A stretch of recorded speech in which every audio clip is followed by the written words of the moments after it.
આજે હતું ગ્રહણ ને મને તો ભાઈ એટલું બધું નડ્યું ને કોને ખબર હું થઈ ગયું.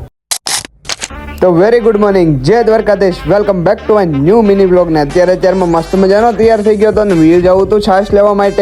પછી છાશ બાશ લઈને આવી ગયા ઘરે ને આમાં બાબો 2 કિલો જેટલો વજન હતો. અને લાંબા સમય પછી ભાઈ આપડા મિહિરભાઈ આવી ગયા હતા. મિહિર ઘરે ગયા પછી મસ્ત મજાનો મિની વ્લોગ એડિટ કરીને શેડ્યુલ માં નાખી દીધો ને હવે હોઈ જવું છે ઘરે. અને ભાઈ આજે હતું ગ્રહણ, બપોરે 2 વાગ્યાનો હુતો હતો ત્યારે પડી ગઈ છે રાત. અને ગ્રહણ નો ટાઈમ હતો 7 વાગ્યાનો ને હું તો 8 વાગે કે ઉઠ્યો ને પછી આ બાજુ આવી ગયો તો ખબર પડી સ્મિતભાઈ ને ગ્રહણ નડ્યું હતું. અને પછી આવી ગયા સ્મિતભાઈ ના ઘરે ને આ બધા ફુગા ફૂલાવતા હતા કારણ કે હોળી છે ને કાલે. પછી સ્મિતભાઈ ના ઘરે થી જવું છે મામા ના ઘરે. આજે ખાવાનું કઈ એટલું બધું પ્લાનિંગ નતું ને પછી માધવ મસ્ત મજાનો ડાન્સ કરી નાખ્યો.